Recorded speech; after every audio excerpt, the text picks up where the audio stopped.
Selamat datang di channel Alur Donghua. Sebelum menonton, silahkan subscribe, biar Mimin tambah semangat update-nya. Di langit di atas ngarai besar di alam liar, kehampaan tiba-tiba berfluktuasi dengan hebat. Baut petir perak muncul dalam bentuk ular panjang sebelum membentuk formasi petir di udara. Dengan gemuruh yang memekakkan telinga, Han Li muncul di tengah formasi petir. Dia melihat sekeliling dan memanggil Jasper Flying Chariot dengan lambaian tangannya. Dengan gerakan mantra tangan, kereta terbang itu segera berubah menjadi bayangan hijau dan melaju ke depan dengan kecepatan tinggi.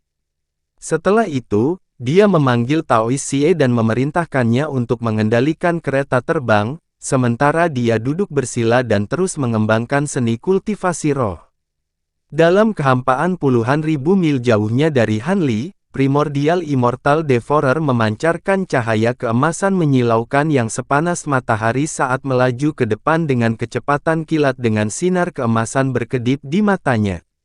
Dibandingkan dengan kemarahan sebelumnya, sekarang jauh lebih tenang.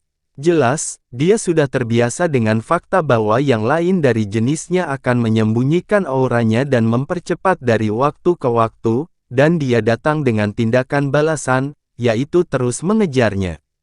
Dengan basis kultivasinya dan kekuatan fisik unik dari Primordial Immortal Devourer, tingkat konsumsi energi ini tidak ada artinya. Setengah bulan kemudian, saat Primordial Immortal Devourer mendekat lagi, Han Li tidak punya pilihan selain membuang formasi petir dan berteleportasi. Setengah tahun kemudian, Jasper Flying Chariot melaju ke depan di lautan kabut kelabu yang tak terbatas. Kabut abu-abu bergolak seperti ombak yang mengamuk di lautan, sangat memengaruhi kecepatan kereta terbang. Selusin binatang mengerikan yang tampak seperti kadal abu-abu mengejar mobil terbang, masing-masing memancarkan aura dewa emas. Di antara mereka adalah seekor kadal abu-abu yang berukuran 2 kali lipat dari yang lain dan telah mencapai tingkat dewa primordial. Binatang kadal ini mengeluarkan raungan yang bersemangat saat mereka menyemprotkan sinar abu-abu yang menyilaukan ke arah kereta giok yang terbang di depan mereka. Wajah Han Li gelap saat dia mencoba yang terbaik untuk mengarahkan kereta terbang ke depan sambil mencoba menghindari sinar abu-abu yang jatuh. Sementara itu, Jin Tong, Pixiu, dan Taois Xie berdiri di belakang kereta terbang, menghalangi beberapa berkas cahaya abu-abu. Jutaan mil di belakang kereta terbang, cahaya keemasan yang menyilaukan mengejarnya seperti kilat. 2 tahun kemudian, di tengah gurun kuning, angin menderu kencang.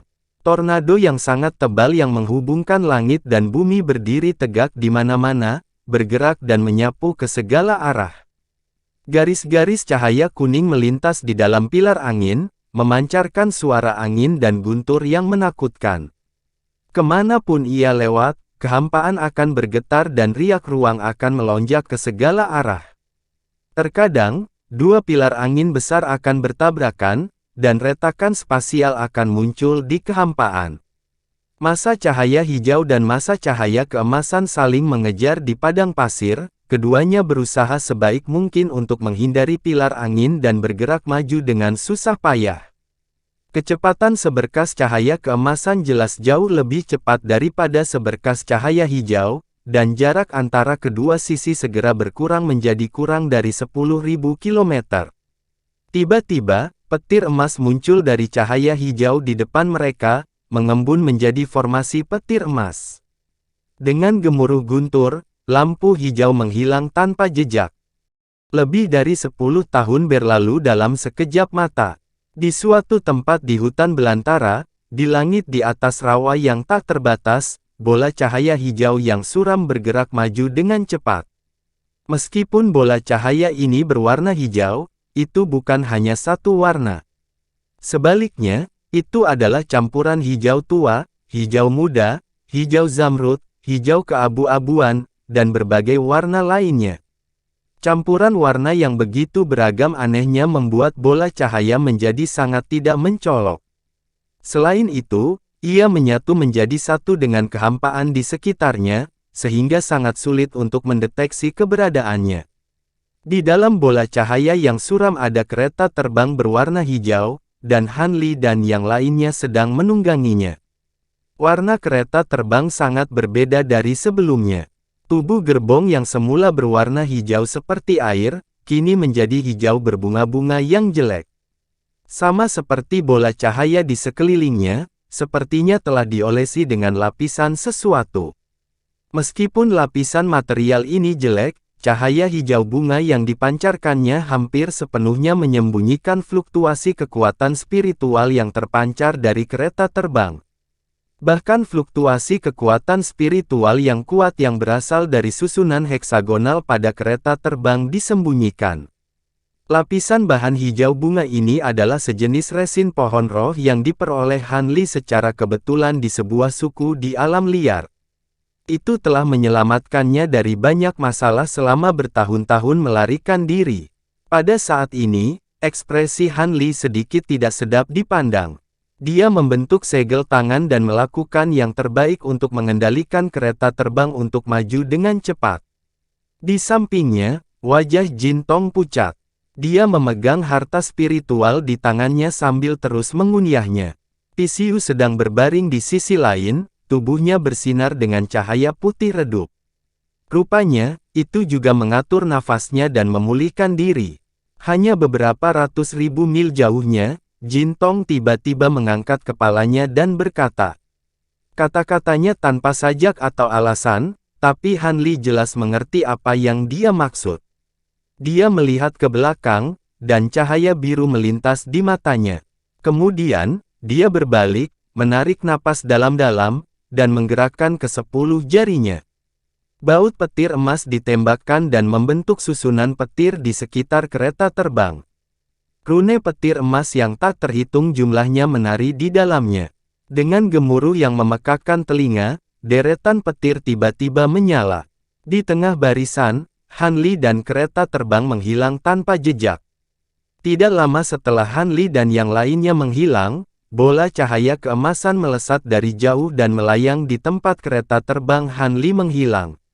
Saat cahaya keemasan memudar, seekor kumbang emas besar muncul. Itu adalah pemakan abadi emas. Itu melihat sekeliling dan mencibir. Cahaya keemasan melonjak dari tubuhnya, dan terus berlanjut seperti sambaran petir. Pada saat yang sama, kehampaan di atas hutan rimbun yang jaraknya jutaan mil beriak.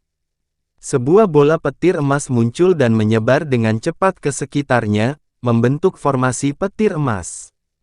Trio Han Li dan kereta terbang hijau kabur saat mereka muncul di kejauhan. Han Li melambaikan tangannya dan mengeluarkan gerakan mantra. Kereta terbang hijau itu langsung bersinar terang dan terus terbang ke depan. Meskipun dia telah meningkatkan jarak antara dia dan pemakan abadi emas, dia tidak santai sama sekali.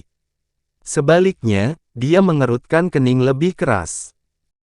Selama 10 tahun terakhir, dia telah mencoba yang terbaik untuk melarikan diri. Selain Golden Immortal Devourer, ada juga segala macam bahaya. Belum lagi fakta bahwa dia dikejar oleh semua jenis binatang buas di Wildlands, dia kadang-kadang bertemu dengan beberapa roh asli Wildlands dengan kekuatan yang menakutkan. Terkadang, dia ceroboh dan tersesat ke berbagai tempat berbahaya. Jika bukan karena indera ilahi yang kuat, kultivasi hukum waktu, banyak harta yang dia miliki, dan bantuan dari Golden Urchin dan Pixiu, dia akan mati di Wildlands sebelum Golden Immortal Devourer menyusul. Tentu saja, di antara semua bahaya ini, pemakan abadi emas merupakan ancaman terbesar baginya. Hari ini, dia telah menggunakan semua cara yang dia bisa, bahkan menggunakan formasi teleportasi jarak jauh super dari kayu penangkap petir atau beberapa tempat berbahaya untuk menjebak pemakan abadi emas. Namun, pemakan abadi emas juga tidak lemah. Binatang buas di sepanjang jalan tidak mengancamnya. Cara lain yang digunakan Han Li semuanya dibatalkan oleh Golden Immortal Devourer dan dia hampir tertangkap lebih dari sekali. Setiap kali dia dipaksa ke saat yang kritis, Han Li akan menggunakan Lightning Array untuk melarikan diri dengan jarak sehelai rambut untuk mengulur waktu. Dia memiliki kekuatan garis keturunan Raja Wali Petir, petir ilahi penangkal kejahatan di pedang hangat awan bambu, dan bantuan Taoist Xie. Selama dia tidak kekurangan batu meta abadi, kekuatan guntur dan kilat di tubuhnya hampir tidak bisa bertahan. Namun meski begitu, akan tiba saatnya ketika itu akan habis. Meskipun Han Li akan mencoba yang terbaik untuk pulih setelah menggunakan Lightning Array, butuh waktu lama untuk mengubah energi spiritual abadi menjadi kekuatan guntur dan kilat. Bahkan ketika dia mencoba yang terbaik, dia masih tidak bisa menebusnya. Baru-baru ini, pemakan abadi emas tampaknya telah menebak situasi di tubuh Han Li dan lebih mengejarnya. Di bawah aktivasi Array, kekuatan guntur dan kilat di tubuhnya hampir habis. Pada tingkat ini, tidak butuh waktu lama sebelum kekuatan guntur dan kilat benar-benar habis. Han Li menghela nafas dan tubuhnya bersinar dengan cahaya keemasan yang menyilaukan. Di tengah cahaya keemasan, roda kebenaran muncul. Pola dao waktu yang menyilaukan berkedip di atasnya, dan sebagian besar dari mereka telah mendapatkan kembali kecerahannya. Mata Han Li akhirnya bersinar dengan sedikit kelegaan. Dengan pola dao waktu ini, dia akan memiliki kepercayaan diri bahkan jika pemakan abadi emas menyusulnya. Paman, aku sudah selesai. Saat ini, Jin Tong tiba-tiba berdiri. Han Li berhenti mengendalikan kereta terbang setelah mendengar ini, dan Taoist Xie segera melangkah maju untuk mengambil alih. Jin Tong berjalan ke samping Han Li dan duduk bersila. Han Li meletakkan tangannya di dahi Jin Tong dan menggumamkan mantra. Lapisan cahaya kristal muncul dari dahinya, dan saat dia melantunkan, cahaya itu secara bertahap menjadi cerah dan mengalir keluar dari tubuhnya, menyatu ke kepala Jin Tong dari telapak tangannya. Pola roh kristal muncul di dahi Jin Tong, bersinar redup dan memancarkan aura spiritual yang samar. Setelah beberapa saat, Han Li meletakkan telapak tangannya. Pola seperti awan muncul di dahi Jin Tong, sangat mirip dengan saat dia menggunakan Soul Armor Talisman. Soul Armor Talisman membutuhkan beberapa bahan spiritual bermutu tinggi yang langka, dan harganya sangat mahal. Meskipun Han Li kaya, dia tidak mampu membelinya untuk waktu yang lama.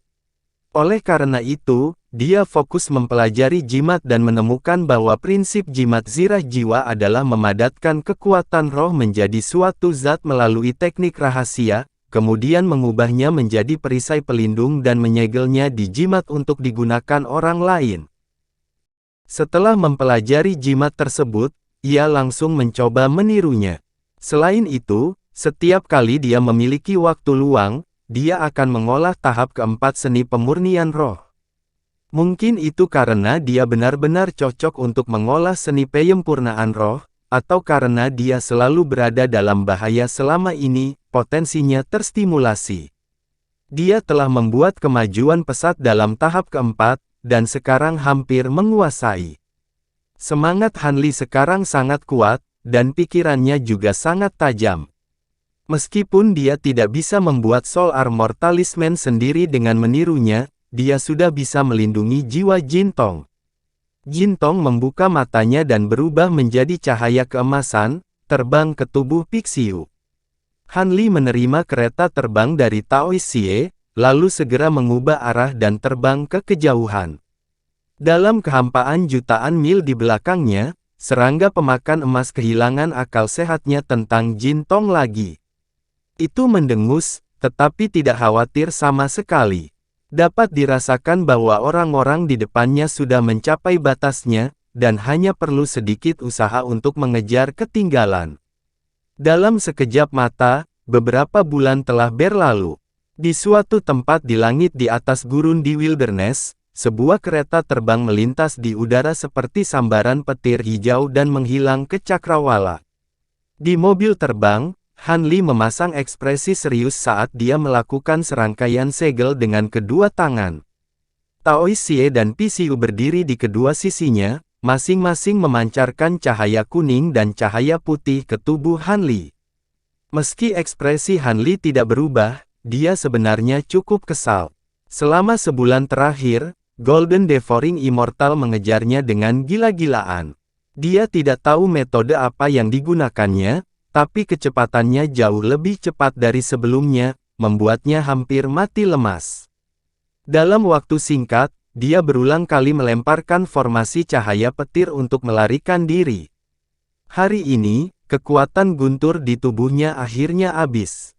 Pada saat ini, Dewa Pemakan Emas hanya berjarak beberapa ratus ribu mil darinya. Karena Jin Tong saat ini berada di tubuh PCU, mereka tidak akan berada dalam bahaya untuk saat ini. Namun, begitu dia keluar, dia pasti akan tertangkap dalam waktu singkat. Namun, sudah lebih dari 3 jam sejak Jin Tong memasuki tubuh PCU. Dengan kata lain, dalam waktu kurang dari 1/4 jam, dia harus menghadapi musuh yang kuat yang kultivasinya lebih tinggi darinya. Dalam menghadapi situasi putus asa seperti itu, Han Li tidak kehilangan ketenangannya. Pada saat ini, dia menyebarkan indera ilahinya untuk merasakan situasi di sekitarnya. Pada saat yang sama, dia sedang memikirkan rencana untuk menghadapi musuh. Hah! Han Li tiba-tiba berteriak kaget saat dia mengalihkan pandangannya ke bawah. Kereta terbang itu telah meninggalkan padang pasir dan di bawahnya ada pegunungan hijau yang terus-menerus. Apakah itu tanah atau bebatuan? Semuanya berwarna biru, yang cukup aneh.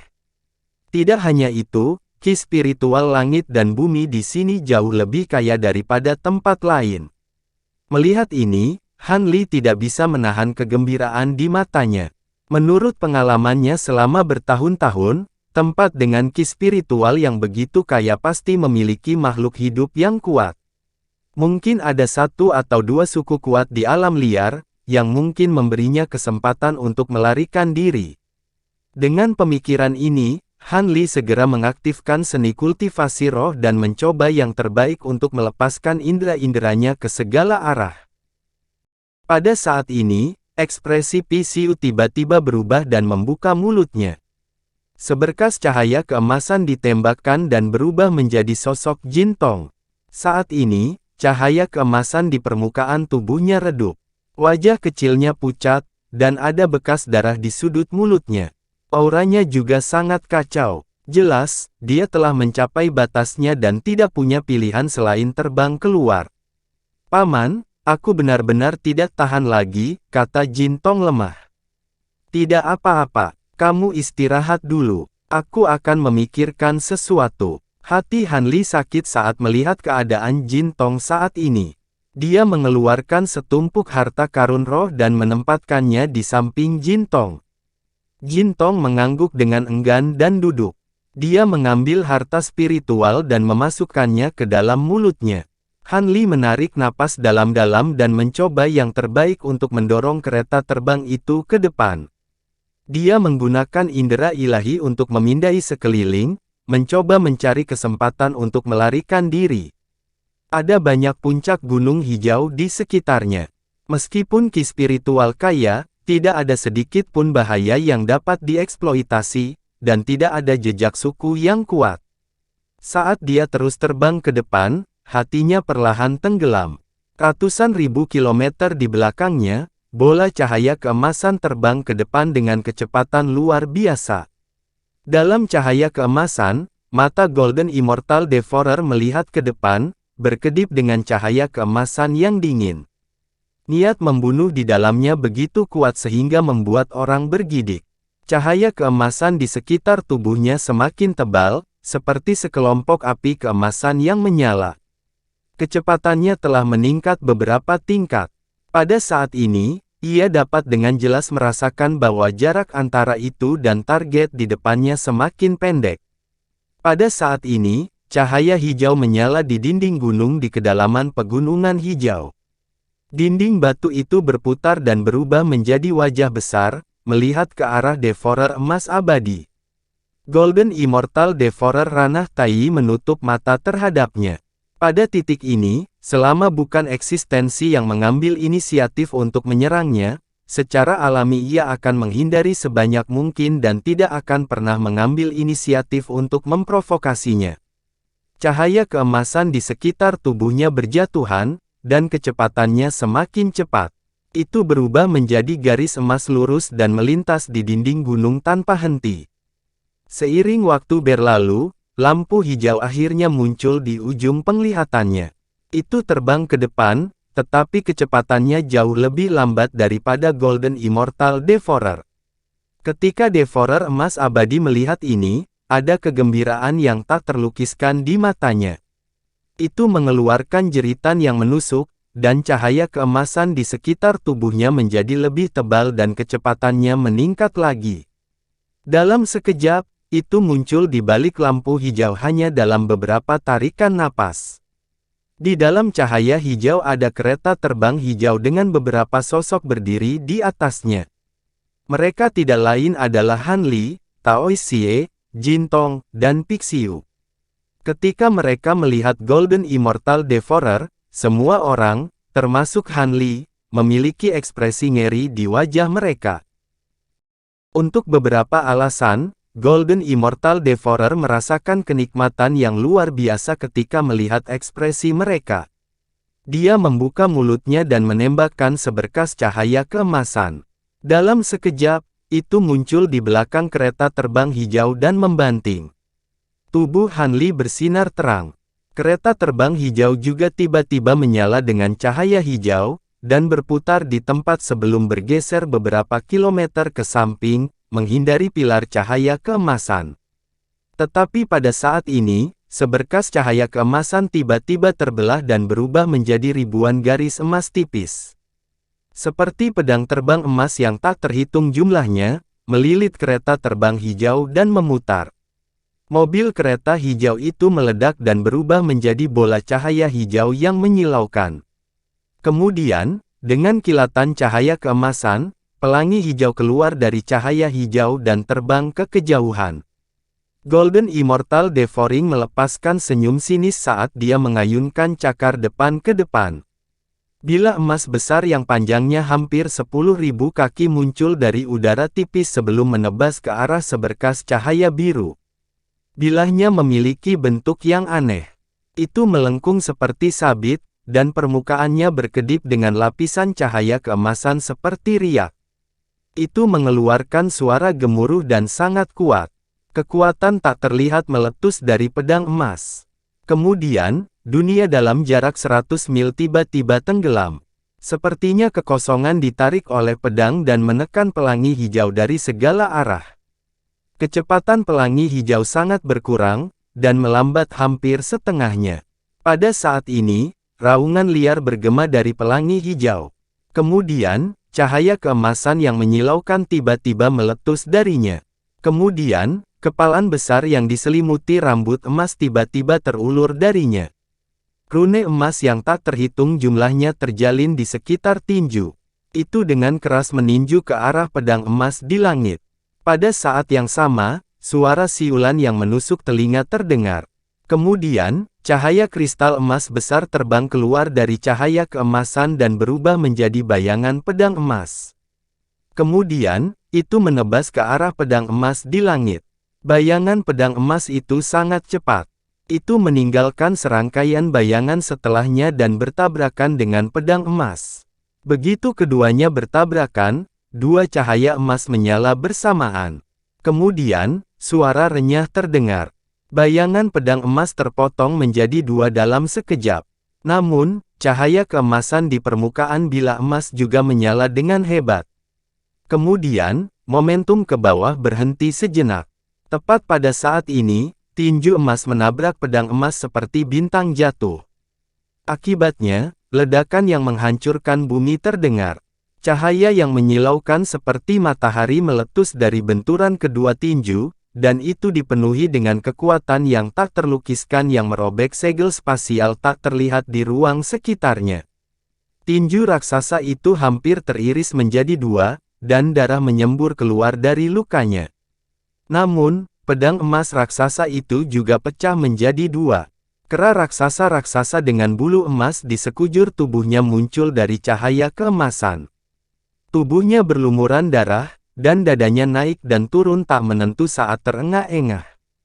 Seekor kumbang emas bertengger di salah satu bahu kera raksasa itu. Itu tidak lain adalah Jin Tong, sementara PCU dan Taois Xie bertengger di bahu satunya. Kedua aura mereka cukup tidak stabil, dan kemungkinan besar mereka terluka selama penghancuran kereta terbang. Di antara mereka, lengan kiri Taois Xie hilang, dan PCU memiliki luka besar di punggungnya. Jin Tong memelototi Golden Immortal Devouring dengan kejam, tapi ada juga sedikit ketakutan di matanya. Golden Immortal Devouring tidak memedulikan Han Li dan yang lainnya. Sebaliknya, dia menatap tajam ke arah kumbang emas dengan sedikit keserakahan melintas di matanya. Tubuhnya bergoyang, lalu menghilang di udara. Kera emas raksasa itu menginjak tanah saat melihat ini, dan tubuhnya yang besar berubah menjadi kabur keemasan yang menyapu ke samping. Namun, pada saat ini, seberkas cahaya keemasan buram lainnya muncul dengan kecepatan yang bahkan lebih cepat, memotong keburaman keemasan yang telah diubah menjadi kera raksasa. Cahaya merah meletus, dan sejumlah besar darah menyembur seperti air terjun. Kabur emas terbang ke kejauhan dalam sekejap, memperlihatkan tubuh kera emas raksasa. Ada luka besar dari dadanya ke perut bagian bawah, memperlihatkan tulang putihnya. Darah segar mengucur dari luka itu. Salah satu cakar depan Jin Tong telah dipotong dari bahu kera emas raksasa, dan ia menunjukkan ekspresi kesakitan. Garis buram cahaya keemasan berhenti tidak jauh, dan saat cahaya keemasan surut, sosok pemakan abadi emas muncul, memegang cakar depan di mulutnya. Sepertinya itu berasal dari Jin Tong. Seberkas cahaya keemasan terbang keluar dari mulutnya, melilit cakar depannya, lalu menelannya ke dalam mulutnya. Golden Immortal Devouring memiliki pandangan puas di matanya, seolah-olah dia sedang menikmati makanan yang sangat lezat. Murid kera emas raksasa berkontraksi, dan menekan telapak tangannya ke luka di dadanya. Lapisan cahaya hijau menyilaukan melintas di telapak tangannya, dan dengan cepat menyapu lukanya. Luka besar segera menutup, dan pendarahan berhenti. Tidak dapat mempedulikan lukanya, ia berguling di tanah, dan cahaya hijau yang menjulang tinggi muncul dari tubuhnya saat ia berubah menjadi burung hijau raksasa berekor panjang. Burung raksasa itu memiliki mahkota Phoenix di kepalanya, dan ekor hijau panjang di belakangnya. Tidak lain adalah Green Luan yang telah berubah. Itu melebarkan sayapnya dan melarikan diri ke kejauhan. Pada saat yang sama, semburan cahaya keemasan muncul di tubuh Green Luan, dan di dalamnya, sebuah roda emas dapat terlihat samar-samar, berputar dengan cepat. Tubuh Green Luan bergoyang, dan itu berubah menjadi selusin bayangan hijau dan emas yang identik, masing-masing memancarkan aura yang kuat, dan ditembakkan ke segala arah pada saat bersamaan. Bayangan ini sangat cepat, hampir secepat cahaya pelarian dari Golden Immortal Devouring. Ketika Golden Immortal Devouring merasakan aura hukum waktu yang dipancarkan oleh roda emas, jejak keterkejutan muncul di matanya, dan dia melambaikan kedua cakar depannya pada saat yang bersamaan. Kekosongan dalam radius beberapa ratus mil berfluktuasi dengan hebat, dan sinar cahaya keemasan yang menyilaukan menembusnya, mengisi seluruh kehampaan dalam sekejap mata, membentuk domain roh emas yang tampak besar yang menyelimuti bayangan Green Luan.